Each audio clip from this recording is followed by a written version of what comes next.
are also medical students. In the future, we will also be doctors. So we should stand for Dr. Vaja because he has been illegally detained for doing his job. Everyone knows that a doctor's first job is to cure the patient. So he was just doing his job and he has been illegally detained by them.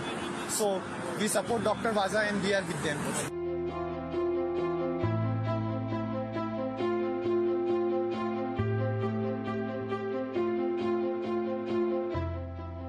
Today, we all together here just to support Dr. Vaja. We are requesting all international organizations, everybody who can do a small, to request them, please release Dr. Vaja as early as possible. Because you are also future doctors. Very soon, you are also going to be a doctor. In your life, there can be a stage that you can put also in that the same situation in which the Dr. Vaja is. So that's why it is our responsibility to stand, to support Dr. Vaja, and whatever we can do on our own to support him, to raise our voice.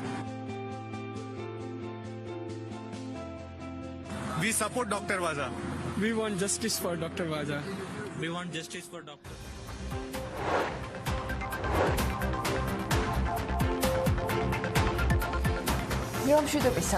დილამშვიდობის მოგესალმებით ყველას. ანა ლაპიაშვილთან ერთად მაქვს პატივი წარმოგიდგინოთ დღევანდელი საქმიანი დილაც. სამედიცინო უნივერსიტეტის ინდო სტუდენტების მოწოდებაზეც დარწმუნდებოდით, ასევე გექნებათ და გაქვთ ინფორმაცია, რომ 9 ნოემბერს დატყვევებული ვაჟა გაფრინდაშვილი კვლავ ცხინვალის იზოლატორშია და სწორედ ექიმი ვაჟას მხარდამჭერი აქცია გამართეს სახელმწიფო უნივერსიტეტის, სამედიცინო სახელმწიფო უნივერსიტეტის ინდოელმა სტუდენტებმა. ეს ვიდეო ნეტგაზეთმა მოამზადა. როგორც გითხარით, ვაჟა გაფრინდაშვილი კვლავ სამწუხაროდ ცხინვალის იზოლატორში რჩება. 9 ნოემბრიდან უკანონოდ დაკავებულ ექიმს ამ დრომდე ელოდებიან ოჯახის წევრები და კოლეგები. რაიმე სიახლე ამ მიმართულებით არ აგვაქვს, გარდა იმისა, რომ დავრწმუნდით, რომ ბოლო პერიოდის განმავლობაში ვაჟა გაფრინდაშვილს საკმაოდ აქტიურად უსმენდნენ რუსული სპეცსამსახურები, რომელიც გაავრცელეს მათ კონტროლირებად რუსულ საიტებზე სხვადასხვა ინფორმაციები. ამაზე მოგვიანებით, მათ შორის იმაზეც, თუ რამდენად ძლიერად არის სახელმწიფო ამ კუთხით წარმოდგენილი. ახლა კიდევ ერთი თემა. ამერიკული ვებგვერდი The Top 10 იუწყება, რომ მის მკითხველებში ჩატარებული გამოკითხვის მიხედვით საქართველოს უძველესი ცივილიზაციის ათეულში მოხვდა. მეტის გამოკითხვის შედეგად საქართველოს უკვე მეორე ადგილზეა, როცა მე ამ მასალას ვამზადებით ჯერჯერობით მესამეზე იყო. ჩვენ გვისწრებს უძველესი საბერძნეთი და მოგვდებს ეგვიპტე, მაგრამ ჯერ სათხართ ჩამოვტოვეთ ისეთი უძველესი ცივილიზაციები, როგორიც არის რომის, ჩინეთის, ინდოეთის, სპარსეთის, აცტეკების და ფლაც სპარტას იმპერიაც. ეხლა კელტებზე და შუა საუკუნეების ბრიტანეთზე და ეთიოპიაზე აღარაფერს ვამბობ. რეიტინგი ცალსახად და სუფთა გამოკითხვის პრინციპზე აგებული, მომხმარებელი ამ ვებგვერდზე წერენ საკუთარ მოსაზრებებს და კომენტარების სახით, ამა თუ იმ ქვეყანასთან დაკავშირებით, ცხადია სუბიექტური დასაბუთებით, თუ რატომ განეკუთვნება მათი რჩეული უძველეს ცივილიზაციას. ხო და საქართველოზე კომენტირებისას დომინირებს ჩვენი თაღთოვანება ქვეყნის კოლორიტით, მეგობრულობით, სტუმართმოყვარეობით, ქართული პოლიფონიით, მრავალხმიანი სიმღერებით და ფოლკლორით. კომენტარებში საქართველო მოხსენიებულია ჩემო ბატონო როგორც ვაზისშალ სამშობლო. ბევრი ამ ვებგვერდის მომხმარებელი იხსენებს ლეგენდებს ოქროს საწმისზე და პრომეთეზე. ჩვენებურ ამირანზეა საუბარი. სხვათა შორის ეს ის ვებგვერდია, სადაც ჩვენი უდიდესი მეფე დავით აღმაშენებელი სათავეში ჩაუდგა და ამ გამოკითხვით აჯობა ყველა დროის სამხედრო მეთაურებს და სარდლებს. დავით მეოთხემ თვით ალექსანდრე მაკედონელიც კი დაჯაბნა ამ სიაში და ეს იყო სულ რაღაც რამდენიმე თვის წინ. აი ესეთი რამ ხდება Top 10-ზე. ვიდრე ქართველები და საქართველოს გულშემატკივრები ინტერნეტში რეიტინგებისას ალექსანდრე მაკედონელს ვამარცხებთ და ბიზანტიის იმპერიის დიდებაზე მეტი აღიარება გვაქვს 21 საუკუნეში საქართველოს მწყობრი პოლიტიკური სისტემისთვის ვერ მიგვიხედავს, ვერც მწყობრი ინსტიტუციები ჩამოვაყალიბებით და რაც გვაქვს, იმასაც სერიოზულად შეუდგა წყალი, როგორც რეპუტაციის, ასევე მმართველობით მხრივაც. რთულია ამ ყველაფერს ფხიზელი თვალით უყურო, ხო და მეც უთენია გადავწყვიტე სრულიად რეალური და ნამდვილი ესეთი სამამულო ამბავი გაგახალისოთ და თან გაგახაროთ, რომელიც გუშინ წინ BFG-მ გაავრცელა, ერთი კვირაა, რაც ქართულ ბაზარზე პირველი ქვევრის ვისკი გამოჩნდა. ქვევრის ვისკი ერთადერთი სასმელია, რომელიც ღვინისგან მზადდება. ქვევრის ვისკი სრულად გაწმენდილია ეთერზეთებისგან, რის გამოც იგი ბახუსს არ იწვევს. სახელიც მაინც თავისაშვება, როდესაც ამბობ, რომ ქართული სასმელია, ეგრევე ინტერესს იწვევსო. გეგმები დიდი აქვთ კომპანიაში და ქვევრის ვისკი ყველა ქვეყანაში უნდა გაიყიდოს. აი ესეთ რამეს აცხადებს ამ კომპანიის მარკეტინგის დირექტორი ნინი ჭაჭია. მისი თქმით, მოლაპარაკებები უკვე ევროპის რამდენიმე ქვეყანასთან მიმდინარეობს, აი რაც შეეხება ფასებს, ქვევრის ვისკი საშუალო შემოსავლიან სეგმენტზეა გათვლილი. მას ქვისკი ქვია, როგორც გითხარით და ამ ეტაპზე ქვისკის შეძენა რამდენიმე რესტორანში და ღვინის მაღაზიაში შეგიძლიათ. ხო, სიფხიზლეზე გამახსენდა მინდა ბატონი ბიძინა ივანიშვილი და კანაფის კულტივირების მისი პოლიტიკური მხარდამჭერები დავამშვიდო. კიდევ კარგი ამ საქმეს, ანუ კანაფის კულტივირებას არ მოხიდეთ ხელი, თორემ ისეთ ზარალში ჩავარდებოდით, რომ ვერ წარმოგიდგენიათ. თან განსაკუთრებით ბარაქიანად იცით მართვა და სახელმწიფო ფინანსების გაფრთხილება, მე ამიტომ განვიწყდი. მოკლედ, თქვენგან ქებული კანადა, სხვათა შორის ჩემთვისაც ერთ-ერთი გამოჩეული ქვეყანაა, რომელიც იმავდროულად ავანგარდშია კანაფის კულტივირების და შაშან სულადაც მოახდინა მისი ლეგალიზება რეკრეაციული და სამედიცინო დანიშნულებისთვის.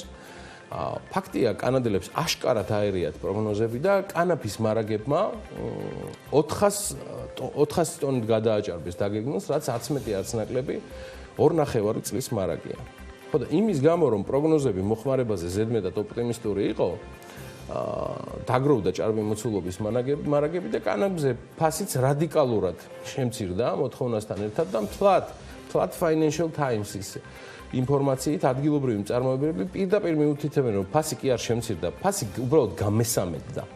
და ფაქტიურად არსებული წარმოება, ანუ კულტივირება, ანუ მოშენება აშკარად უსწრებს კანაფის მოთხოვნას, სამედიცინო მიმართულებით ცხადია, ყოველ შემთხვევაში კანადაში ასეა გაცხადებული, დანარჩენი ღმერთმა უწყის. მოკლედ ასეთი ამბავია და ამ დღეებში აუცილებლად უფრო მეც გეტყვით, თუ როგორ გადარჩა ქართული ეცნების ეკონომიკა მორიკა დაბოლებას კანაფის კულტივირების კუთხით.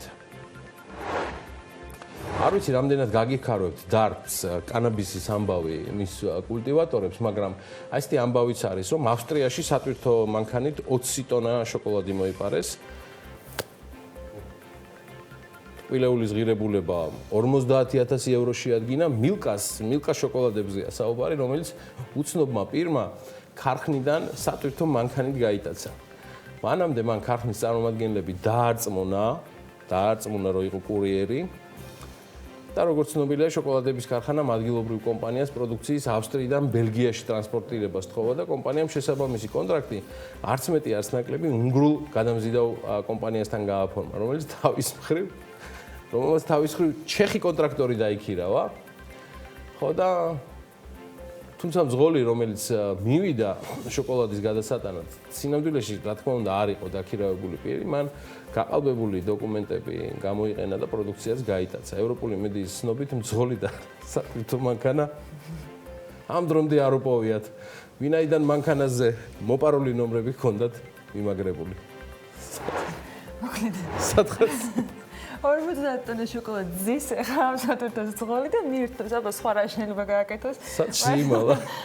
არ ვიცი, შოკოლადის გადამზიდავებში კი ერია უნგრელების ხელით, მაგრამ მე მაქვს ამბავი და სწორედ ევროპის ამ არაჩვეულებრივ ქვეყანას ეხება. უნგრეთის დედაქალაქი ბუდაპეშტი ევროპაში ერთ-ერთი ყველაზე მიმზიდველი ტურისტული მიმართულება გახდა, განსაკუთრებით კი ზამთარში. სწორედ ამ დროს, როდესაც შობის და ახალი წლის დასახვედრად ემზადებიან, როდესაც უნგრეთის დედაქალაქი ნამდვილად ცოცხლდება.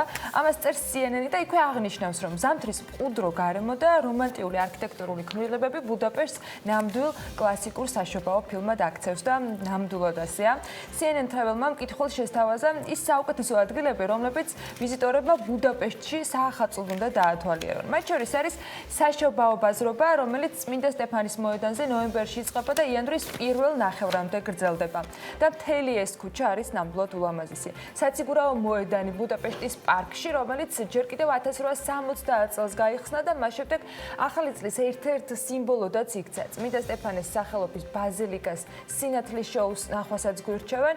იქვე არის სპა და თერმული წყლები, რომელიც ისტორიულად გამორჩეული არის და ძალიან ბევრ საინტერესოს შესთავაზებს ნებისმიერ მსურველს და უნგრეთის სახელმწიფო ოპერა. საშობაო ტრამვაი მდინარე დუნაიზე გასეირნება და ბარები, რომელიც ბუდაპეშტში 2001 წლიდან არსებობს და მისი თავდაპირველი აღდგენა მოხდა დანგრეულ შენობებში. ასევე ანდრაშეს გამზირი და მოდის ქუჩა, სადაც ბრენდ მაღაზიები და საშოპინგო ადგილები ერთად არის თავმოყრილი. მოკლედ, სპა და თერმული წყლების და ბუდას ციხესიმაგრე ასევე საინტერესო არის იქვე ბაზართან ერთად, რომელიც ცალკე ტურისტული დანიშნულება არის და აქაც აუცილებლად უნდა შეიარონ სტუმრებმა. დანიშნულების ადგილამდე კი საქართველოს და მსოფლიოს ნებისმიერი წერტილიდან კომფორტულად მისასვლელად ავიაკომპანიაც შესაბამისი უნდა აარჩიონ საქმიანი დილის მაყურებლებმა და აქაც მოგემზადეთ რჩევები და ინფორმაცია, რომელიც CNN-მა განაახლა. ავიაკომპანიების რეიტინგის თანახმად ახალი ზელანდიის ავიახაზები ამ რეიტინგში არის პირველ ადგილზე, ანუ როგორც ამბობენ, ყველაზე კომფორტული ავიახაზებია. სია ავსტრალიაში დაფუძნებული საავიაციო უსაფრთხოების და პროდუქტების შეფასების სააგენტომ შეადგინა და სხვათა შორის იქ მოხვდა ისეთი ავიაკომპანიებიც, რომლებიც საქართველოშიც დაფრინავენ. საუკეთესო ავიაკომპანიების ჯილდოებში მსოფლიოში საუკეთესო და შორის საუკეთესოები გაერთიანდნენ და ესეც CNN-მა წარმოგვიდგინა და რეიტინგში მხოლოდ ზელანდიის ავიახაზების დიდრულ ფრენებს არ უკავშირდება, თქვათ, ეს ჩამონათვალი. კომპანიამ ბოლო 10 წლის განმავლობაში მაგალითად 22%-ით შეამცირა ნახშირბადის ემისია. ავიაკომპანია ასევე პიონერია ინდუსტრიაში არსებულ უამრავ მნიშვნელოვან ინიციატივაში, როგორც არის მაგალითად ბიოსაწვავი და უფრო ეფექტური ფრენის ბილიკების შემუშავება, რასაც რა თქმა უნდა რეიტინგის შექმნელება განსაკუთრებული ყურადღება მიაქცეს. ჯამში ამ რეიტინგის მიხედვით 2020 წლის საუკეთესო ავიაკომპანიების ათეული აი ასე გამოიყურება და ეკრანზე სრულ ჩამონათვალსაც დაინახავთ. ზელანდიის ავიახაზები, სინგაპურის ავიახაზები, All Nippon Airways-ი, Qantas-ი, Cathay Pacific-ი, ემირატები, Virgin Atlantic-ი, EVA Air-ი, Qatar Airways-ი და Virgin Australia. ამ ჩამონათვალიდან როგორც გითხარით, რამდენიმეს ქართულ აეროპორტებში შეხვდებით, უმეტესად თბილისის საერთაშორისო აეროპორტში, რომელსაც ოპერირებას ტავ-ჯორჯია უწევს, 2019 წლის მესამე კვარტალში კი საქართველოდან ძალიან ბევრმა ადამიანმა გადაწყვეტა, რომ უცხოეთში შემოგზაურონ და მათმა რაოდენობა მიაღწია მილიონს, როგორც ამბობენ, და ეს ძალიან კარგია. არ ვიცი ზუსტად ამ მილიონიდან რომელი კომპანია აერჩია, მაგრამ ნებისმიერ შემთხვევაში მოგზაურობა ყველასთვის სასიამოვნო უნდა ყოფილიყო. საქართველოსთან საზღვარგარეთ ვიზიტების უმრავლესობა გამოკითხვების მიხედვით და სტატისტიკის მიხედვით, რომელიც მესამე კვარტალის მონაცემებით განახლდა, ნათესავების და მეგობრების მონახულების მიზნით განხორციელდა. მესამე კვარტალშივე ყველაზე მეტი ვიზიტი თურქეთსა და აზერბაიჯანში შესრულდა. ევროკავშირის ქვეყნების წილმა კი ამ მთლიან რაოდენობაში შეადგინა მხოლოდ 11%. გამყვანი ტურიზმის ბოლო სტატისტიკის დეტალებს უნდა გადავხედოთ მოკლე გრაფიკულ მიმოხილვაშიც. 2019 წლის მესამე კვარტალში საქართველოს ტერიტორიიდან საზღვარგარეთ საქართველოს რეზიდენტი მოგზაურების 1 მილიონი გასვლა დაფიქსირდა, რომლის უდიდესი ნაწილი 31-50 წლის მოგზაურების მიერ განხორციელდა. მიმდინარე წლის მესამე კვარტალში საზღვარგარეთ საქართველოს რეზიდენტი ვიზიტორების რაოდენობამ 526,600 შეადგინა. ტურისტული მიზნით 417,700, ხოლო თითქმის 282,000 ექსკურსიული ტიპის ვიზიტი განხორციელდა. საქართველოს რეზიდენტი ვიზიტორების 61% მხოლოდ ტურისტები იყვნენ, ხოლო ექსკურსანტების წილმა 33% შეადგინა, ხოლო ვიზიტორების 5,3% იყო როგორც ტურისტი, ასევე ექსკურსანტი. საანგარიშო პერიოდში ყველაზე მეტი ვიზიტი თითქმის 35% მეგობრების და ნათესავების მონახულების მიზნით განხორციელდა. საყიდლებისთვის ქვეყნიდან 29,6%, ხოლო დასვენებისა და გართობისთვის 12,8% გავიდა. ტრადიციულად ამჯერადაც ვიზიტების უმრავლესობა თურქეთსა და აზერბაიჯანში განხორციელდა. ევროკავშირის წევრ ქვეყნებში ვიზიტების რაოდენობამ კი 11,1% შეადგინა. რაც შეეხება ხარჯებს, საქართველოს მოქალაქეები უცხოეთში ერთ ვიზიტზე საშუალოდ 858 ლარს ხარჯავენ. სექსტატის 2019 წლის მესამე კვარტლის მონაცემებით ყველაზე მეტი 298 ლარი საკვებსა და სასმელზე მოდის. სტატისტიკის ეროვნული სამსახურის მონაცემებით საყიდლებზე საშუალოდ ხარჯი 263 ლარს შეადგენს. განთავსებაზე 142-ს, გართობაზე 70-ს, ადგილობრივ ტრანსპორტში კი 44 ლარს. აღსანიშნავია, რომ ვიზიტებისას 95% განმეორებითი ხასიათის ვიზიტს წარმოადგენდა. გათეული ღამეების საშუალო რაოდენობა კი 4,5 ღამე იყო. ეს გამსვლელი სტუმრების შესახებ ინფორმაცია, თუმცა რა თქმა უნდა, საქართველოში ჩამოსულებსაც განსაკუთრებული გამარჯვებით ხვდებით და იმისათვის რომ თლად ონლაინ მხარდაჭერით არ იყოს განპირობებული ის რეიტინგი, რომელზეც გიორგი გესაუბრებოდა, ალბათ სხვა უცხოელი ვიზიტორებიც უნდა იყვნენ მოწედინებული, რომ საქართველო რაც შეიძლება უფრო მეტად მხარდაჭერილი იყოს მათი მხრიდან. გამარჯობა ძვირფასო სტუმარო. ეს არის რაც ღვინის სამშობლოში ჩამოხვედი და უკვე იცი რომ ჩვენთვის ყველაზე მნიშვნელოვანი სიტყვა გამარჯობა. საქართველოს კულინარიის სამუთხეა, აქ თქვენ გიმასპინძლებენ გულღია და დადებითი ემოციებით სავსე ადამიანები.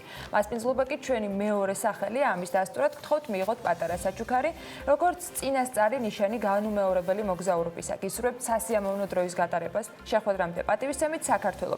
ეს არის ტექსტი დატანილი ღვინის ბოთლზე, რომელიც საქართველოს საერთაშორისო აეროპორტებში უცხოელ ტურისტებს გადაეცემათ. პირველი სტუმრები ახალი საჩუქრებით ტურიზმის ეროვნული სააგენტოს ხელმძღვანელმა დაასაჩუქრა და მაინც მხოლოდ საჩუქრებით გაგვიჭირდება სტუმრების მოხიბლა, ამიტომ აუცილებელია რომ 7 მოწესრიგებული გამართული სახელმწიფო დავახვედროთ ხოლმე მათაც და ჩვენც შესაბამისად ასეთ ქვეყანაში ვიცხოვროთ.